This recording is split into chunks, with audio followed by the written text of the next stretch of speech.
Hey, hello everyone. Let's get started. Welcome to today's discussion on fearless advice, loyal implementation, and the relationship between public servants and political officials. My name is Ali Catton. I'm a federal public servant and director at large for IPAC National Capital Region, and we're excited that you can join us today. Before we begin, I'd like to acknowledge that I am joining you from Ottawa, and I am situated on the traditional unceded territory of the Algonquin and Anishinaabe nations.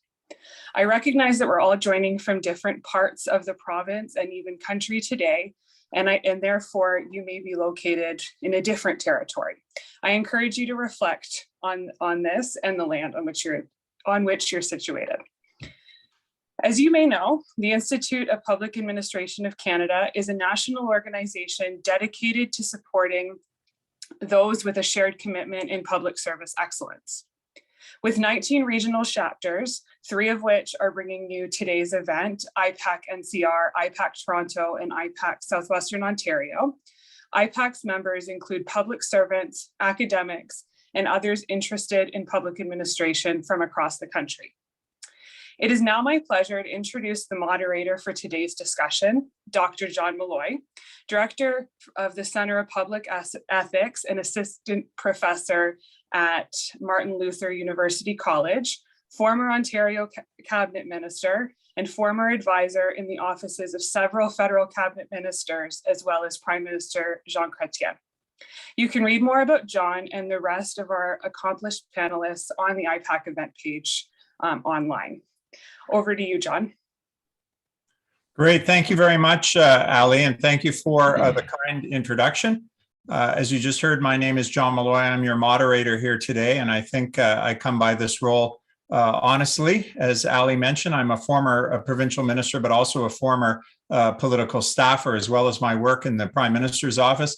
I also worked at Queen's Park as a staffer for parliamentary assistant and for 2 cabinet ministers on Parliament Hill. So I've had an opportunity both as a minister and as a political staffer to interact very closely with the bureaucracy, to work with public servants from the most junior all the way to the top. In fact, I was reflecting earlier on the time that I had to pull the clerk of the Privy Council out of an evening performance at the National Arts Centre to deal with the crisis of the hour. Those were days before Blackberries, and yes, those days did really exist.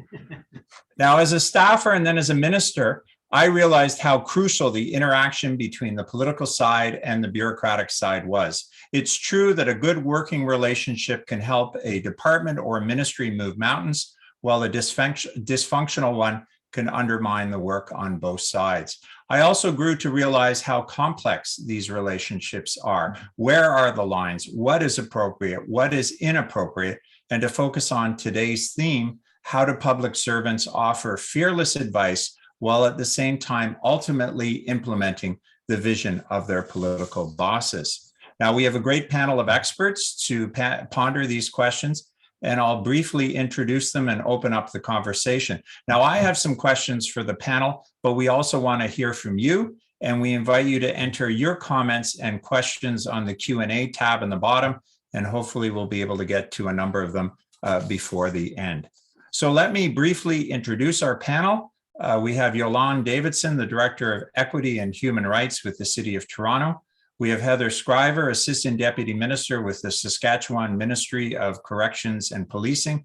We have David Lindsay, Chair of the Board of Directors of Infrastructure Ontario, and Colette Kaminsky, the Associate Deputy Minister of Innovation, Science and Economic Development Canada, or as it's more affectionately known, ISED.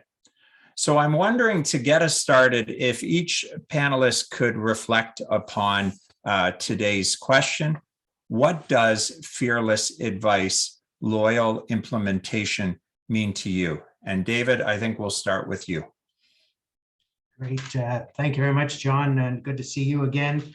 Good afternoon, everyone. Let me extend my thanks to the organizers, the 3 regional chapters of IPAC. This is an important topic given the challenging times we're in. Social media and the pressures and tensions that we're all seeing both in Canada and around the world. the role of the public service and its interface with the elected officials is probably under a bit more challenging times and a bit more stress than it's ever been. It's a important phrase for me. The way the question was asked, John, what does it mean to you?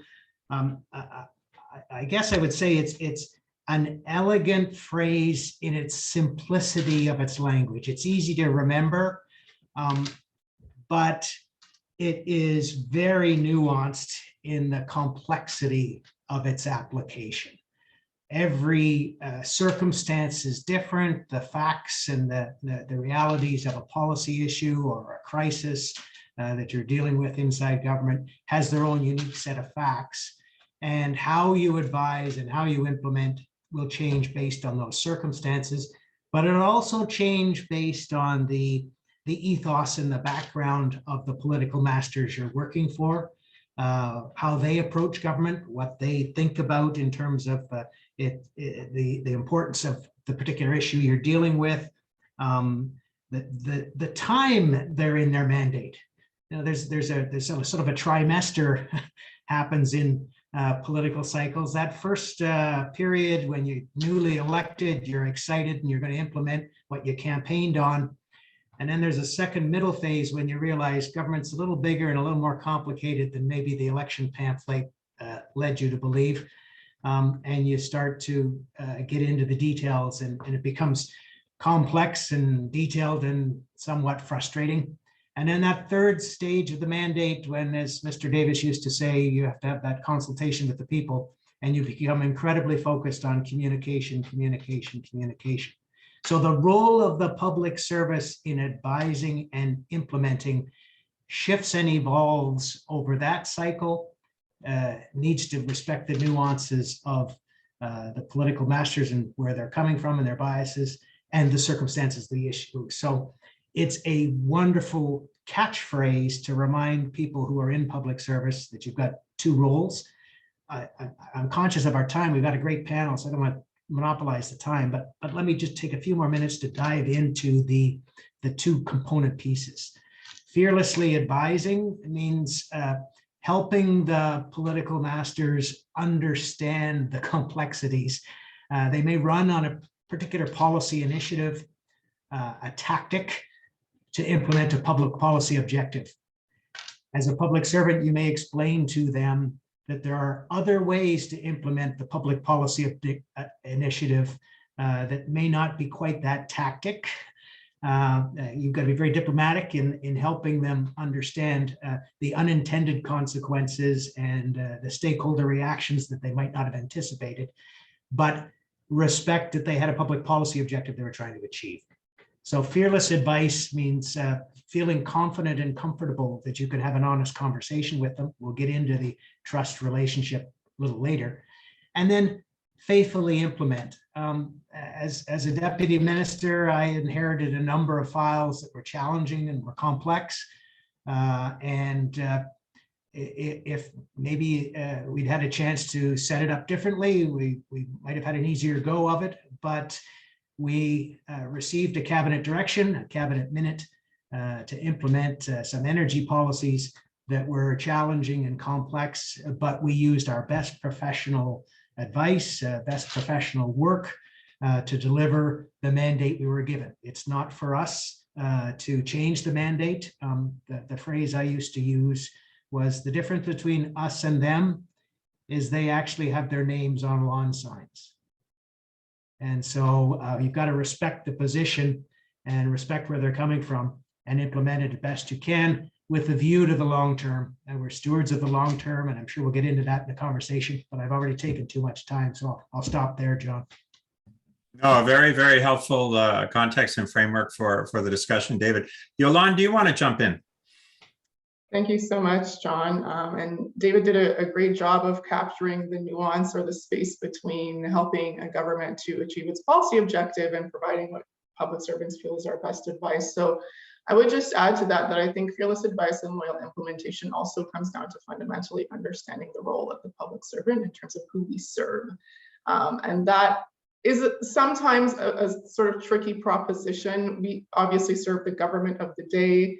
and they have been elected through democratic processes to represent the people who have put them in the positions that they're in.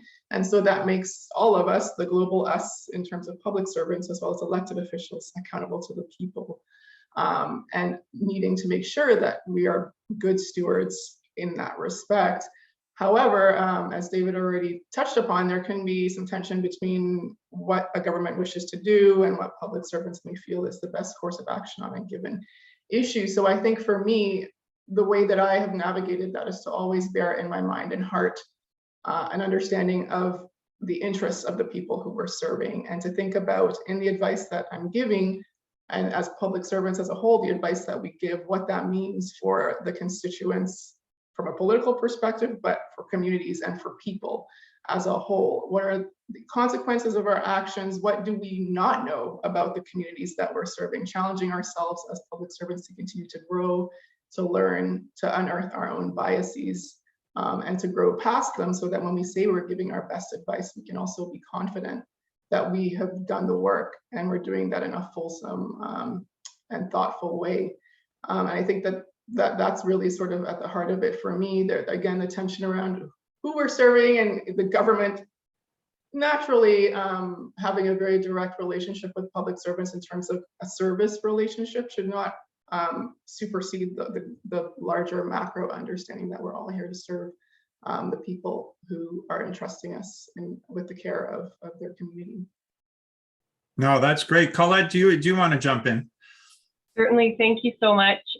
Et bonjour tout le monde, c'est un plaisir d'être avec vous aujourd'hui. Et I just think this is such an important topic, and I was thrilled to see it as the area of conversation in today's session, because to me, and through the pandemic, and I'll come back to some of these themes, we as leaders in the public service actually have to work harder than ever before to remember our institutions.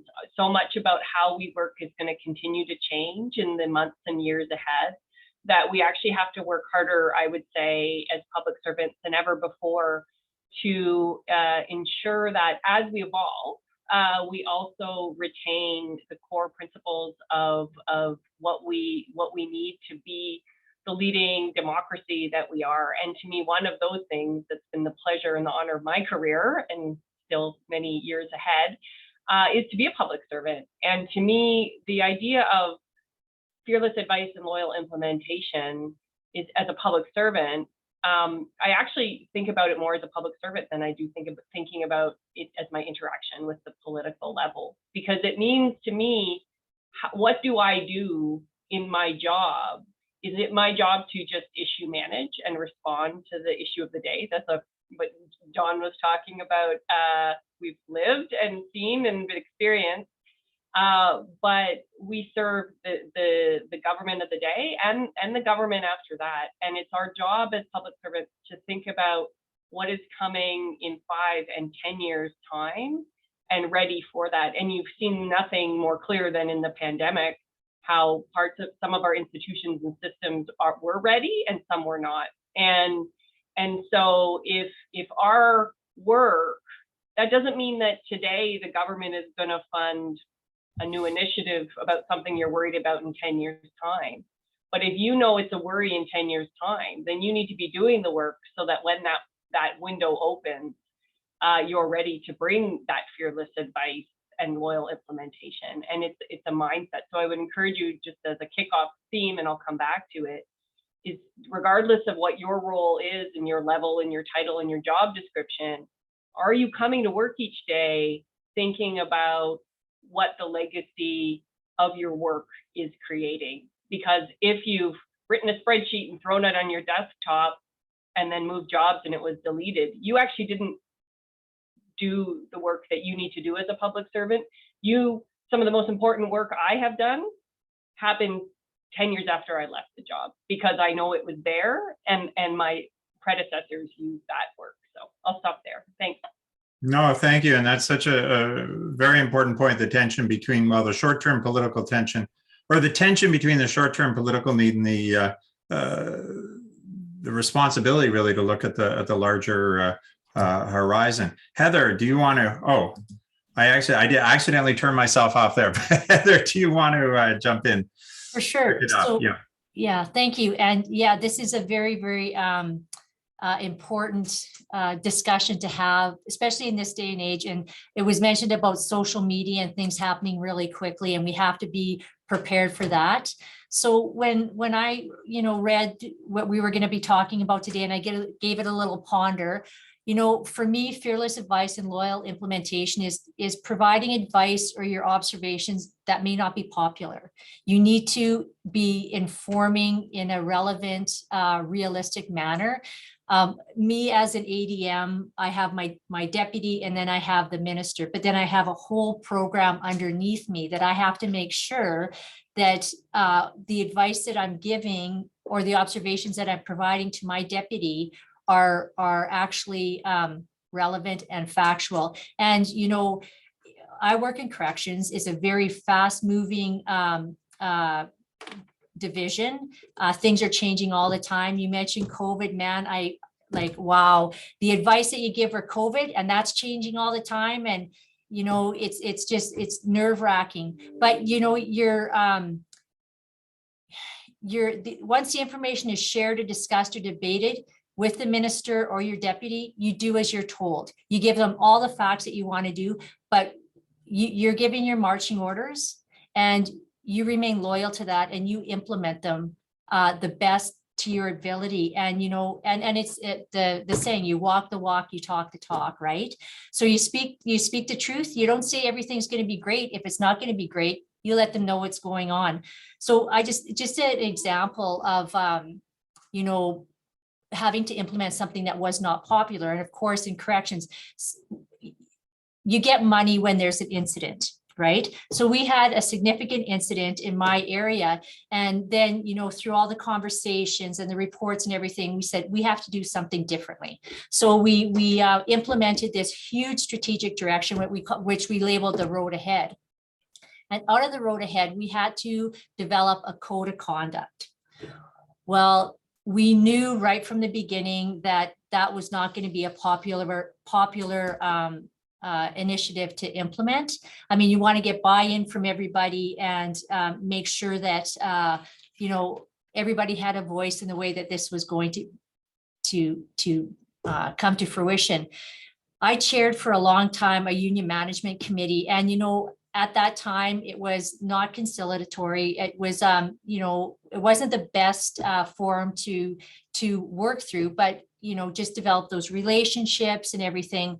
Things got to be great. Like folks would say, man, we come to these meetings and it's like we're sitting with our mom and dad, and I was the mom. But it was initially it was predicated on a lot of mistrust and disrespect and stuff like that. Anyways, we had to implement this code of conduct, and I had to brief my deputy, and I also had to brief the minister, saying, this isn't going to be popular, and there might be some collateral damage, blue flu, where staff get together, solidarity. They all book sick, so it kind of paralyzes the operation of the organization. But I mean, I had to brief people upwards and downwards, so there were no surprises, and I had to be loyal to my direct reports and to those people that I report to, that this was going to happen, and we were going to make sure that it was seamless, and we, and then at the end of the day, interestingly enough, the public servants of Saskatchewan adopted the code of conduct that we had implemented. But it again, fearless advice, loyal implementation is you have to do things, and it might not be popular, but just make sure everybody's informed. No, that's great advice and a fascinating example. I want to dive down into some of the themes, and keeping an eye on the clock. We'd love to have reaction from all the panelists, but we decided that maybe we'd focus some questions on a couple of the panelists, and as I say, mix it up a bit. But I also want to remind you, if you have questions, please put them in the Q&A chat, and hopefully we'll have a few minutes at the end to get to them. So I want to ask, I guess maybe starting right at the beginning, what strategies can be used by public servants when interacting with political officials for the first time? And David, I'm gonna start with you on that. Great, thanks, John. I guess it sounds like a bromide or just not even necessary to say it, but the first thing you got to remember is political staff and politicians are people too. You know, they have emotions and ambitions and hopes and fears. So in building trust and building a relationship, I worked for a politician many years ago when engaging with ethnic communities and multicultural groups and diversity in his riding. He said, well, they can't trust you if they don't know you. So just show up, get in, mix it up, talk to them, ask them about their community. I would use that first same rule of thumb or modus operandi as a public servant. You got to respect the elected officials and respect the politicians, but remember they're people and engage with them on a human level. You've got to build their trust by demonstrating your competency, but lording your technical competency over a politician is dangerous. Telling them you know better than they do is not the way to do it.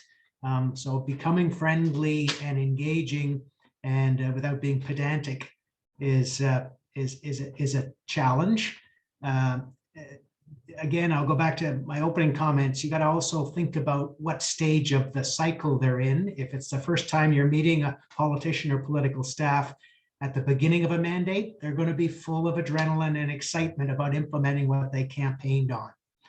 If you're meeting them for the first time towards the end of the mandate, they may be looking at election mode. So you got to think about the context in which you're engaging with them. Is it a crisis? Is it implementing a policy they ran on? And their anxieties and their questions and their approaches to the issue will start to give you some clues as to what's worrying them or what they're thinking about. And you've got to roll with that. Don't start by giving them a 47-page slide deck of all the things you know about the issue. You got to start by understanding where they're coming from. Respond to those questions first. If you can demonstrate you're responding to their needs, whatever those needs might be, then I hesitate to use the word ingratiate because that has a negative connotation. I don't mean it in a negative way. I mean it in a positive way. You build that trust because they see you as a source of knowledge and help to implement what they want to do, as opposed to a recalcitrant bureaucrat that doesn't want to do what we ran on. You've got to watch that delicate balance. So again, I don't want to sound too pedantic in this conversation, but that's where I would start to build a relationship with the politicians and the political staff, by thinking about them as people first. And how would you convince them of your value contribution as a fellow public servant? I mean that in the broadest definition, not in the narrow definition. They all want to do something good for society and the taxpayers and their voters. So how can you help them do that? First thing is get them to trust you. That's very helpful. I like the idea of T-shirts. Politicians are people too. I think it would the craze would go. Yolande, can I ask you to jump in? Sure, and just building on some of the themes that David's already touched upon, I think not making assumptions about the leanings or the views of political officials or the staff that support them in an elected official or political capacity. A government, and prior to that, a party may have particular platforms, standpoints on different issues, but when it comes to actually building a working relationship, and I'm speaking from the perspective of somebody who was, I should say, a longtime provincial employee and worked in the Deputy Minister's office as one of the ministers in Ontario, but also now as a municipal employee working in a very different relationship that has a lot more proximity to political officials. Don't make any assumptions about what they think, what they believe with respect to the larger agenda of their government.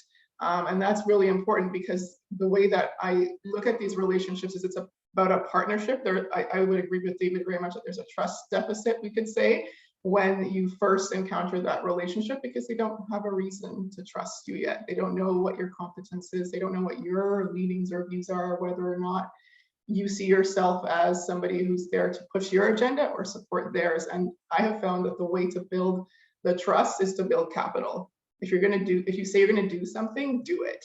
Deliver the results.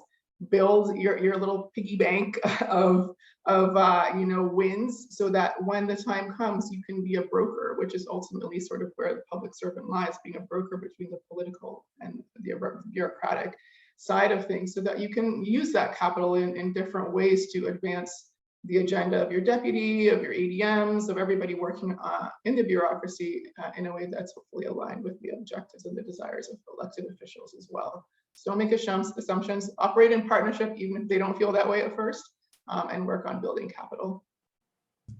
Great. Well, let me, I love the fact that you focus on trust, because I want to sort of broaden the discussion beyond these first encounters and talk about that ongoing relationship. How do you maintain that, or how do you build the trust? How do you maintain that trust? And maybe Colette, I'll turn it over to you to see your thoughts on this. Sure. So Yolande made a really great point about building your piggy bank and building your capital. And I think there's a lot of different ways to do that. I think one is, as nonpartisan public servants, we need to exemplify the behaviors, actions, analytical skills that are bestowed and entrusted on us. So beginning with our own values and ethics and beginning to demonstrate, behaviors, the actions, the listening skills, that builds trust with people, because the way you interact as a person, the body language you show, all these little things, they really do matter. And having the consistency that we bring is critically important. The second area I would say is you build trust through that consistency on various fronts. One is in terms of your actions, that when you do, as others have said, you follow through on what you say you're going to do. And I don't mean, I'm gonna, move this legislation tomorrow, as you asked for. I mean, we should have another conversation on this, and you come back prepared to that conversation, and you've done more analysis and you've thought it through and you're bringing options. Sometimes the answer, the request that's sought is a very simple solution, but sometimes what you have to come back through are options and the risks of those various solutions.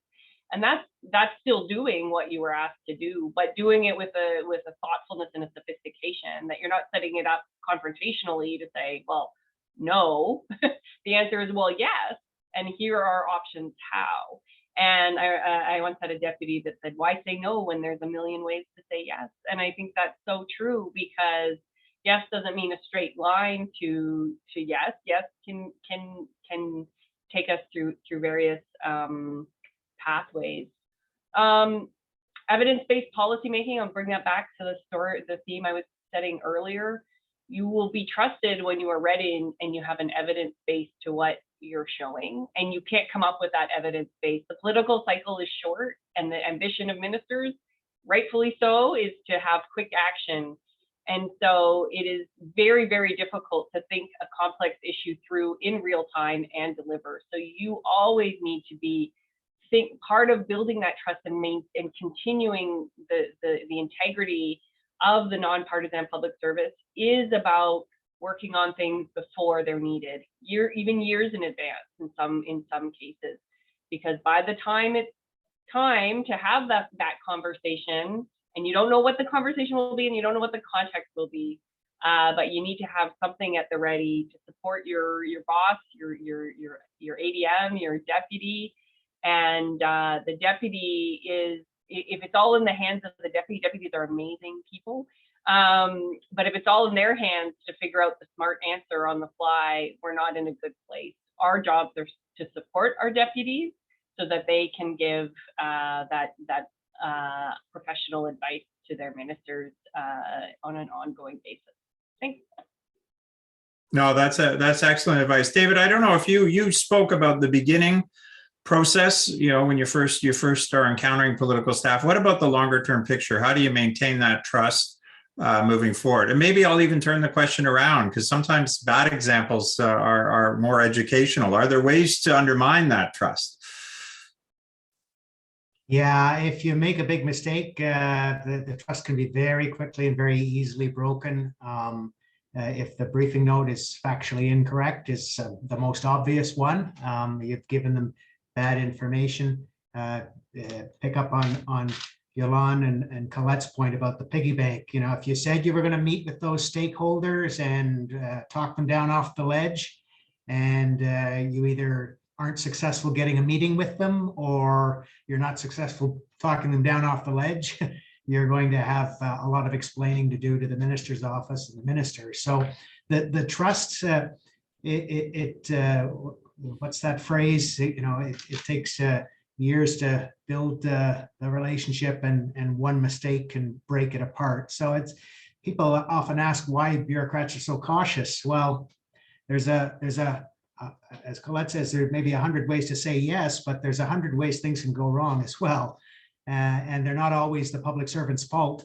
But guess who are the stewards of the long term and end up wearing the brunt of it. How do you build that relationship over time? I had great relationships with a number of political staff in minister's office when I was working with the McGuinty administration, and got to know them as people. I'll go back to my earlier theme, and chatting informally about career advice. I quite often was asked for career advice, chatting about family. You build that relationship, and it's a different form of the piggy bank, but you build that personal capital. And if there is a mistake, you can go in and say, look, this didn't go well. You've got the credibility you've built up. If you're very officious and you're very structured and don't inject the humanity into it, that piggy bank are all fake coins. They're not worth it. You've got to have the humanity in. No, that's very, as someone who was a political staffer and a minister, it's true that that personal connection is so important. Now, at the beginning, I mentioned, and many of you think these are fictional times, but there were times without smartphones and Blackberries. They tell me there were times, I'm sure it's not true without cell phones. Things change. And all of you mentioned, for example, social media, I mean, the issued management, 24-hour news cycle, all that sort of thing. How has this relationship between the public service and the political side, how has it changed over the past number of years as we've seen government and politics change? And Heather, I wanted to get your sense of sort of the changing nature of it.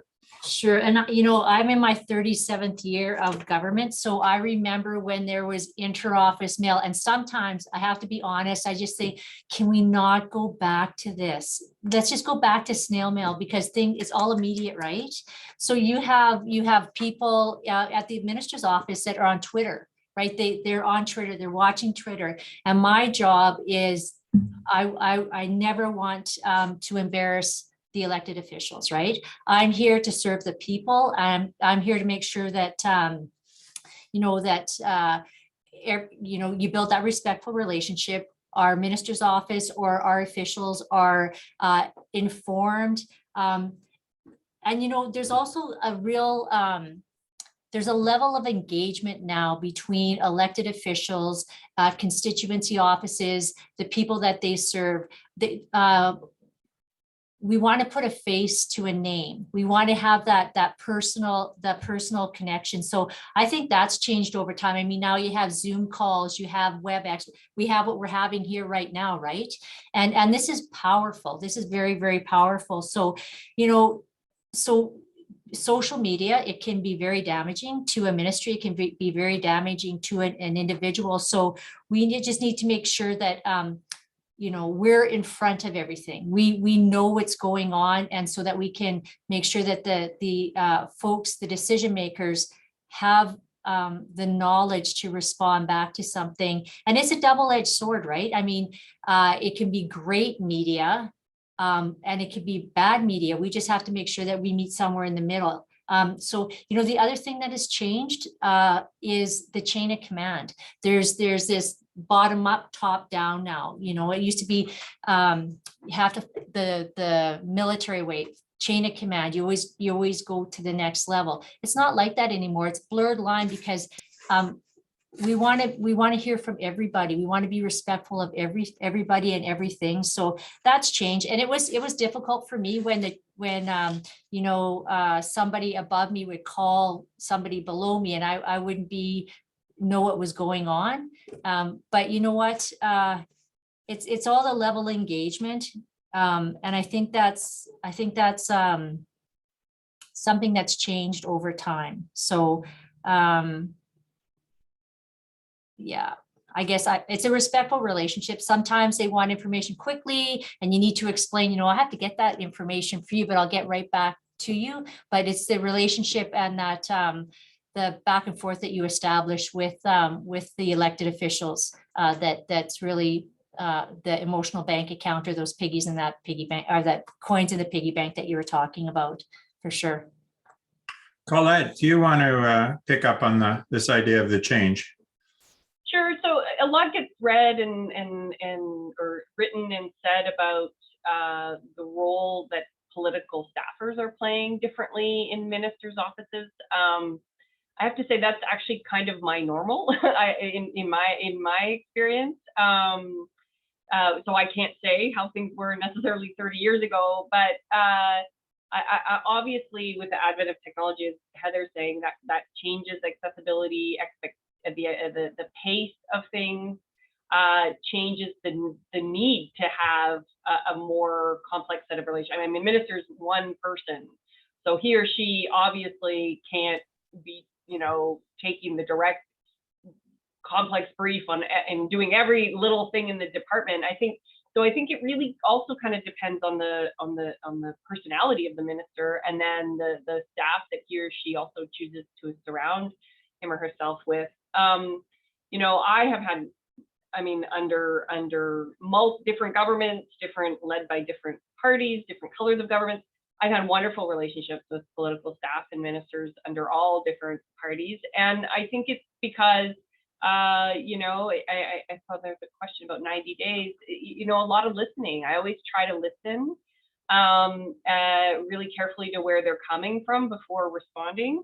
And so I worry, though, that what is happening through, like as Heather's saying, there's a lot of benefits to the way we're working. The instantaneous nature of how we work. I mean, I know I have 20 instant messages that people are expecting they're going to get real-time answers from. And as we're returning, more into the office or hybrid work, we're going to have to work differently. The pace upon which the public service needed rightfully to deliver under COVID wasn't normal, and the urgency upon which we needed to make life-saving decisions and need to make life-saving decisions, and Heather needs to make life-saving decisions, I'm sure, often in her job, is not the same thing upon which the pace at which we need to contemplate, legislation that hasn't been updated in a decade. And so we need to make sure that when we do need to make crisis level decisions, that we do that in an informed and connected and transparent way. And when we need to make our fearless advice, we need to do it in a thoughtful way. And that means the skills that you're building around. So I think what's changed is that we can do there's almost an idea that we can do everything instantly. And in some cases, there's elections happening now. There'll be new ministers that have never been a minister before. There'll be political staff that have never been a political staff before. There's some political staff, it's some of their first job. And so they aren't necessarily coming in with an understanding of how it was. and so part of our job is to coach, but part of our job is to adapt and respond. And, I like thinking about, who's a teenager today that's someday going to be the minister of finance, or who's going to be the minister. And how will he or she lead differently than what any of us have ever imagined? And that's the public service we need to be creating today, because your newest recruit is going to retire sometime after 2050, and he's going to be your deputy, possibly the deputy minister someday. So let's instill these values, let's instill this evidence-based policy, adaptation skills, collaboration skills, to make sure that the government continues to not just respond, in a crisis way, but to do what's great about moving quickly, but maintain what's critically important about a long-term future for the public service. Great. No, thank you. And thank you very much for picking up on the, mentioning political staff and the new dynamic of political staff. I mean, you go back and sort of, I don't know, histories or memoirs, the minister had a secretary kind of thing. I mean, that was, it's now evolved into huge teams and all that. And I wanted to pick up, and I'm going to ask you, Alon, about the whole issue of this new dimension of the political public service interface and what advice you have for dealing with political staff. And I'm cheating a little bit. One of the questions has come into the chat, and we'll get to the questions in a second, is about the turnover. I mean, there's a lot of turnover in political staff. And actually, to pick up on one of David's themes, it often depends on where you are in the mandate, because you do see people heading for the door after a while or coming in, that sort of thing. So what kind of advice do you have on this whole question of political staff? Thanks, John. I would say I'm in the same boat as Colette in that that's always been my reality. I've not experienced a scenario in which I wasn't working directly with political staffers who wield a huge degree of influence and decision-making power in their offices. And so I think, again, going back to the question on trust and assumptions is don't assume who holds the power in political offices when it comes to staffers. I spent most of my time, and deputy ministers as well that I've served, have spent a lot of time engaging more with political staffers who are directors of policy or directors of communication or whatever their particular portfolio was, on issues management, on stakeholder relations. And as I said, they hold a lot of power and influence, and they're there because their minister or elected official is entrusting them to carry out their best advice in service of the agenda. And so I don't think anybody should think of it as a new dimension at this point. I think it is the way that things operate. I would also say that definitely makes lines very blurry in terms of the separation between the traditional and expected and still talked about, but maybe not so much in existence anymore, a separation between the bureaucracy and political staff. They're very much in the weeds, especially when you are working in a ministry or in an area that is large. It's just not possible for the minister to have their pulse on everything, or for whoever the elected official is to have their pulse on everything. And so again, their role can be quite significant. They're very cued into what's going on in the public domain. And Heather mentioned social media. Everyone's mentioned sort of the degree of rapidity that's expected from public servants, but the other side of that is the expectation that we have to be ahead of everything all of the time, even as we're contemplating the advice that we're giving to political staffers who hold this decision-making power. It's already potentially out there in the public sphere, and needing to be able to mitigate that. So I think just being aware of those dynamics, that they're the only moment in terms of managing and working through things is now, because everything is happening now. And then, carving out some of that time to do the foresight and do the strategic thinking that Colette has spoken at length about in a great way. But yeah, I would say it is the new normal. We have to accept it and try to carve out boundaries where we can do that. But understand that they have a position and have a requisite amount of power that's been given to them to carry out their duties. No, that's great. That's helpful. Heather, I'd love to get your views on this. Yeah, and I'm saying again, it's nothing new. Chief of staff or those in the minister's office, they aren't, and I'm not being disrespectful, but they aren't fossils. They're younger people that are tuned into what's going on in the bigger forum. And we mentioned again social media, or researching and getting different views and what's happening in different jurisdictions, and they have a tremendous amount of power and influence. In the minister's office, but also in peripheral areas as well. And they're the ones that need to make sure that everyone's informed, especially when session's on and the legislating. I mean, that is a really, really important, vulnerable period of time for us. And the chief of staff, they have a tremendous job to make sure that everybody's informed, that they're ahead of the game, like you said, Yolanda, that they're almost being not a fortune teller, but they can see what's going to happen down the road, cause and effect. cause and effect is a big thing. So we have to make sure, they make sure that the proper story is being told with the proper facts in the proper manner, and that there's no embarrassment to those who are the decision makers or those sitting in positions of power. I guess that's how I see it. But I don't think it's a new thing. I think it's just evolved with the influence of social media. No, that's very helpful commentary on sort of, I think, a very, very important part of the relationship. We only have a few minutes left. We have lots and lots of questions, and as my privilege as moderator, is I get to choose which ones to throw at you. And there's one that I think is really, I don't know, I was going to say hard, difficult. So I thought it's something that I think it's a two-part question. And the first part is that, while recognizing our tradition of a neutral professional public service, small p political and stakeholder pressures seem to cascade beyond DMO to staff, resulting in more filters on advice. So I guess that's the first part of the question. How do we, in a sense, free the department and ministry to give this good, courageous advice when there is all this outside pressure and political and stakeholder pressure? And then the second part of the question is, to Colette's point, continuity of advice from one government to the next may be lost if it's seen as more sensitive. How can public servants practically accommodate these tensions in their advice? So again, on the continuity scale, how do you put in place, I guess, a framework that's going to, in a sense, overcome some of these pressures that are out there? So Colette, I'm going to pick on you, I guess, to ask as you were mentioned. Great question, huge question.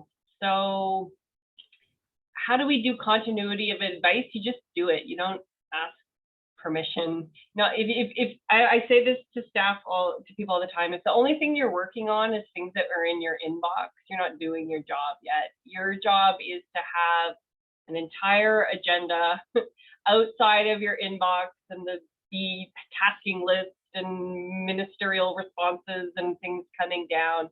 And that takes an enormous leadership skill. That's why I believe public servants are some of the most creative and analytical people. I get to deal a lot with the private sector too. I have lots of respect for the private sector, but there's something very unique and skilled about public servants, that the skills they have to learn to raise the ranks. I also think there is a reality to the bureaucracy. We're not perfect, no question. Although again, I'm not sure that it's totally different than the private sector or university for that matter. There are internal dynamics that you have to navigate. But anyway, there's a blog I've been wanting to write for about 3 years on managing up, because it's a little bit like the topic here is being successful means that you've managed relationships. Being successful means that other people, it's not about just being the smartest person in the room. It's about making sure that you're thinking about where other people are coming from and sharing and proposing your ideas and your information in that context. I remember I spent the first part of my career in central agencies, and then I moved into line ministries. And I remember being shocked that like something that, the Department of Finance would see is obviously the right thing to do in the department, I was getting all of this pushback on this issue. And it made me just like, I was just ready to blast ahead and implement this brilliant fiscally responsible idea. And the department says, well, that's actually, stopping our flexibility, and it's going to create this stakeholder pressure. So that's not a negative thing.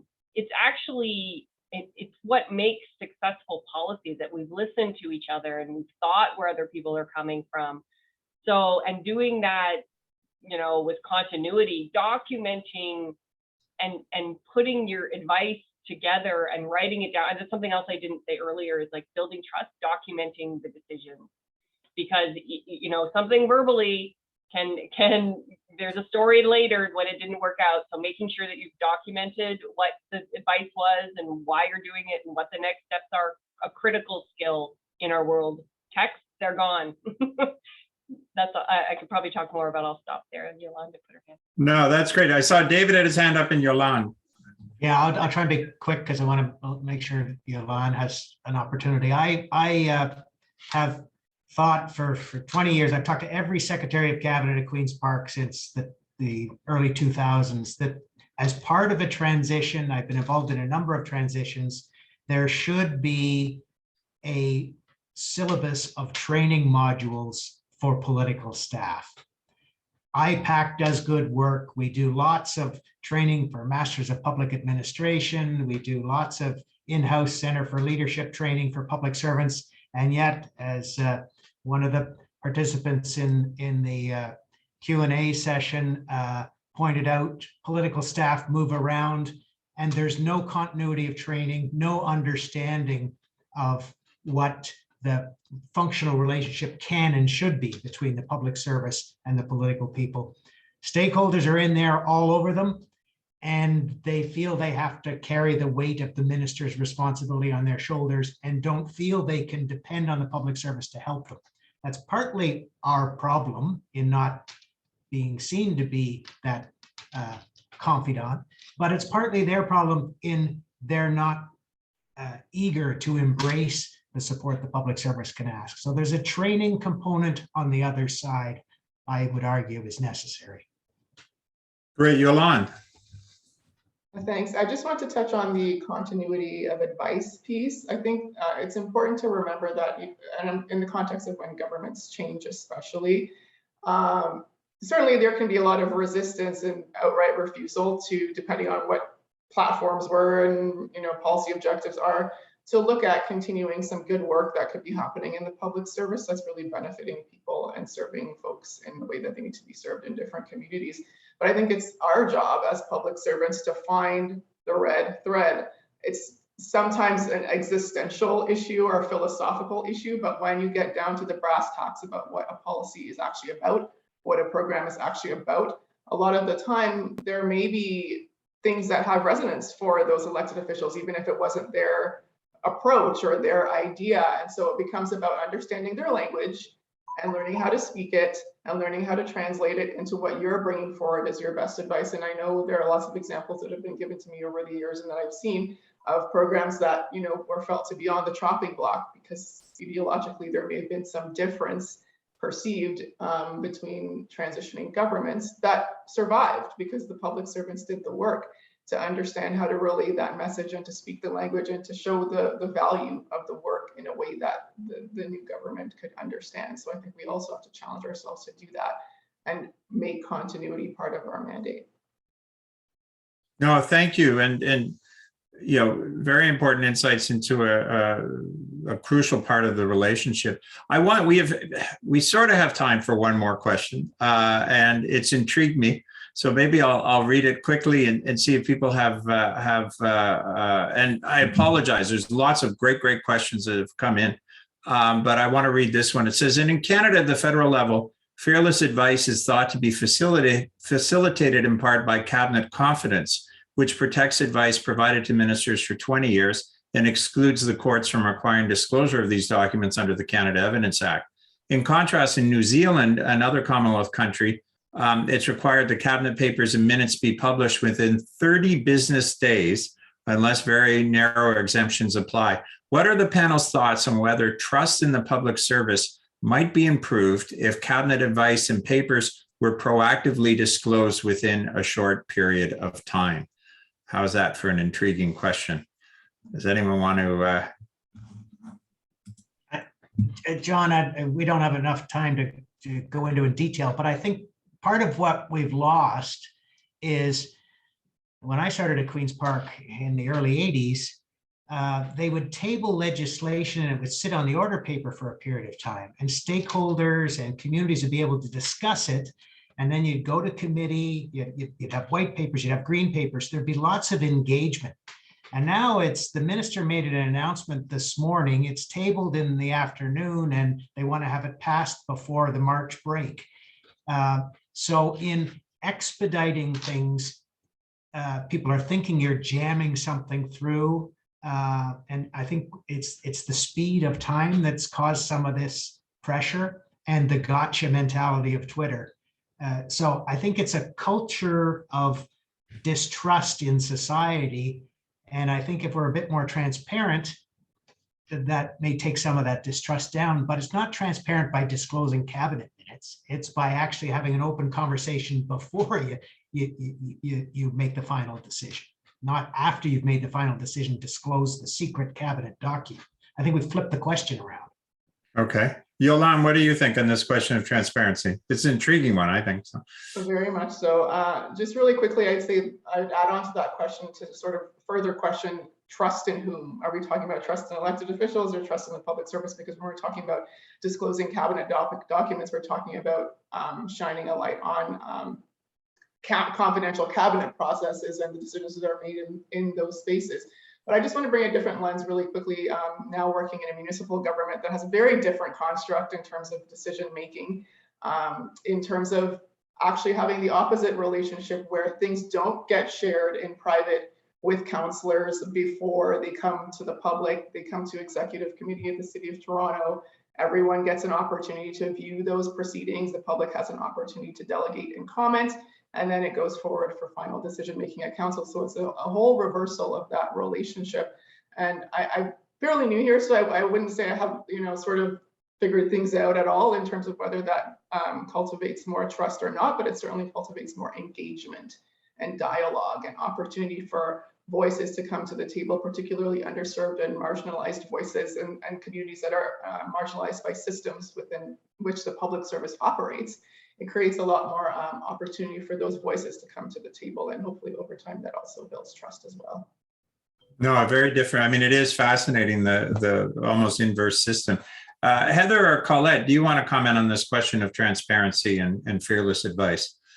So I'm just going to make a really, really quick comment. It just goes to demonstrate you need to be careful of what you are documenting, because in the event it is disclosed, so that the idle chitter chatter or the one-off comments and emails or things like that, you just need to be very, very mindful of them. But I agree with Yolanda and David in terms of the process and the transparency that can and should be demonstrated. I'll just make one really quick point too that hasn't been made. We haven't actually talked much about inclusion and diversity in this conversation, but to me, part of inclusion is including people in the conversation, and that's why I keep talking about the pace of work is concerning to me. And if regardless of what paper is disclosed, to me, the question is, and David was kind of getting at this point too, I think, is like how we got to the decision and whether or not people could speak without fear of, retribution, speak openly and share their views. This is part of the public service, is to have a diversity of views at the table, making those decisions within the public service.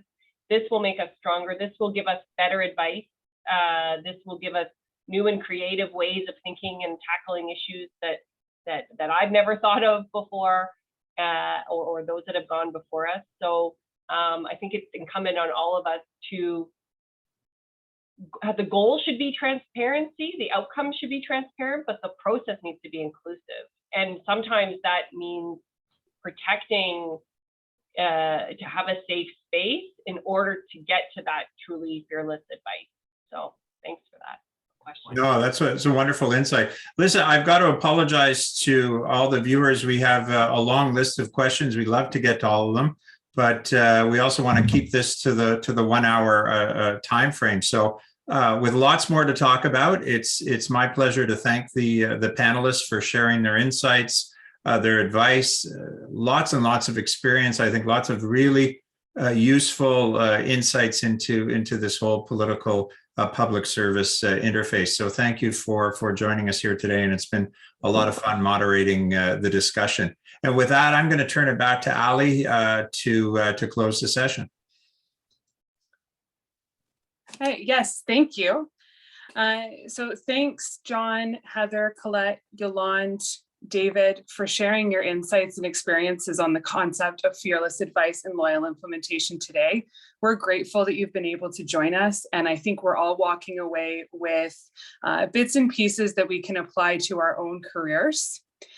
Thank you today as well to all of our attendees. We'll follow up by email with some more information about IPAC, and we'll also make note of the different questions we didn't get to today to explore how we can bring things together to tackle them in the future.